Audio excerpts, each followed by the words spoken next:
to IELTS speaking session. I'm Abdul Latif, your IELTS examiner. Uh, can I know your intro? My name is Morgan. I'm from Kathmandu. It's a vibrant city known for its people and its cultural dance. So let's talk about part one. Do you have a favorite cafe? Yes, I do have a favorite cafe. It is near to my home, and it is a small, cozy place, but they serve a very good cafe, and the atmosphere around the cafe is also very relaxing. I like to visit that place because it is in a very quiet location, and the staff at that cafe are also very friendly and all. And do you often go to cafe by yourself? Yes, I occasionally visit that cafe by myself as I like to spend some time with myself without any distractions. As it is a very quiet location, I sometimes visit there just alone for a couple of hours with some good coffee, with a good cup of coffee. It gives me a very relaxed mood in that cafe so that I can spend time with myself and just reflect on my future plans and some just for the work as well. Okay. And in your opinion, why do you think, or what do you think those are the elements that makes cafe more popular? I think it is a combination of many things. The first thing is that the food that they are providing should be very good, and it should be also hospitable and a very welcoming atmosphere. And the service they are providing should be up to the standard as well. And all these things should be delivered in a consistent way, as people can get to know what they are getting. And overall, I think people should feel comfortable and they should enjoy the quality of the product that the cafe is giving to you.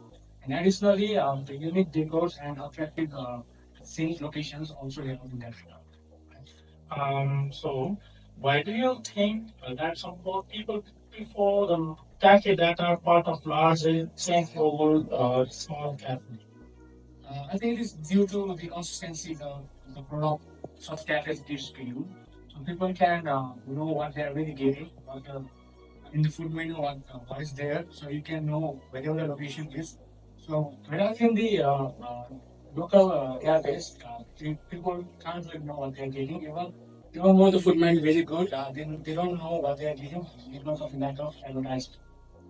So without wasting any further moments, I will start part two. Uh, I'm gonna give you a cue card, and you will have a minute or 60 seconds to prepare. And after that, you shall start. Here you go, and you have a paper, and your time starts now.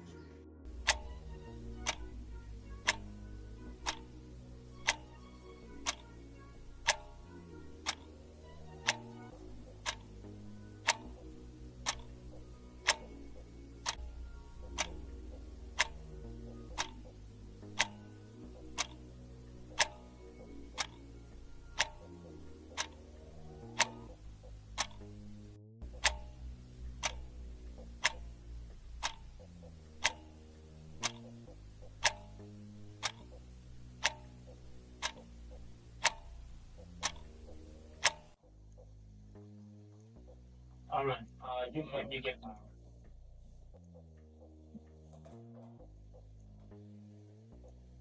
So the most beautiful place that I visited is Moscow. It is located in the western region of our country, in Gombe province. It is around 400 kilometers from my city. I visited that place in 2013 in the month of April. I went with my family. It was a package of family tours with many people.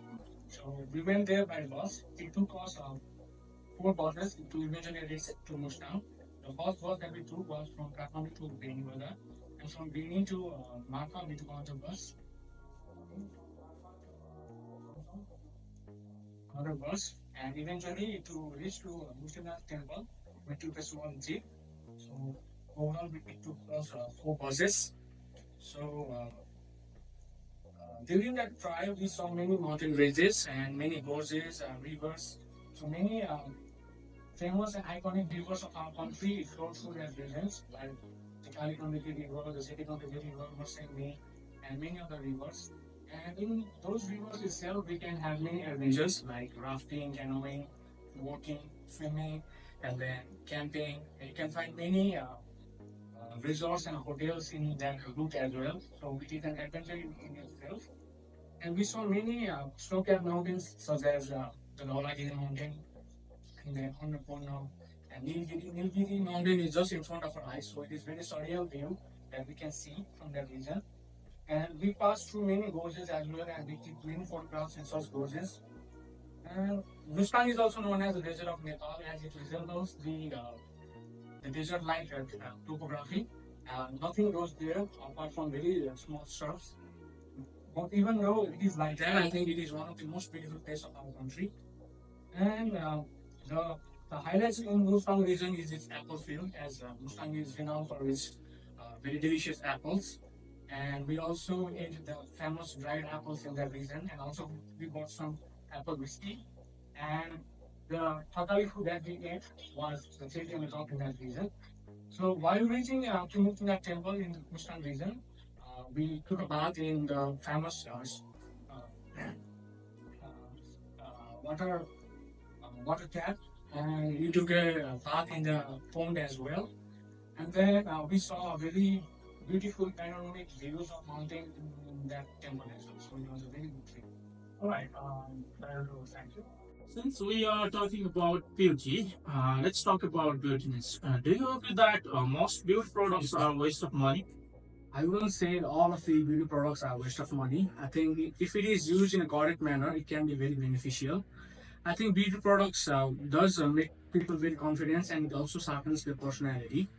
Beauty products such as sunscreen or quality makeup can really boost in people's personality and and make them very confident. So I think not all beauty products. How does the beauty industry advertise its products so successfully?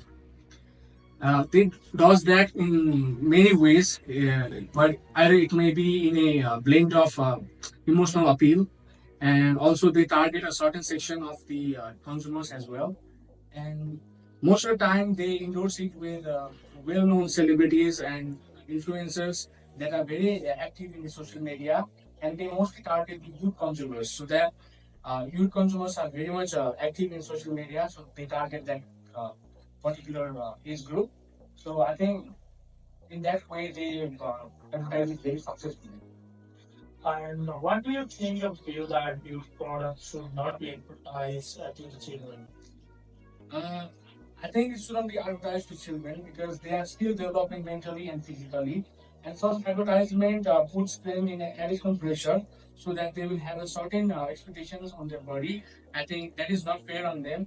So either uh, instead of that, they should be taught on about their own confidence and personality, so that they can equally so that they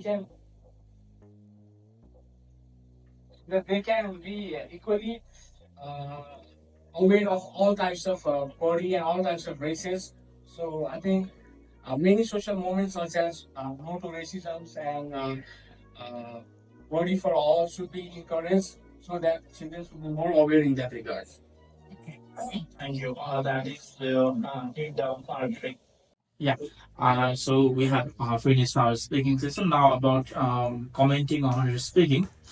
First of all, in part one, you were overall good in part one. Part one was a little bit lengthier than usual, and if it's better if you just compress your answer within 30 seconds.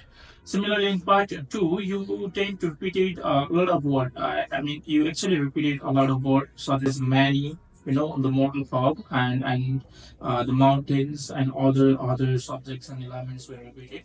Usually more than this. Now coming to part three, it would be better if you had proven your argument by providing some example, or let's say example relating to the question or relating to your answer. Um, if you had provide you if you had provide your the example for your opinion or for your argument, and then it would be more wonderful, or let's say it would be very better, and then it would be better actually. So yeah.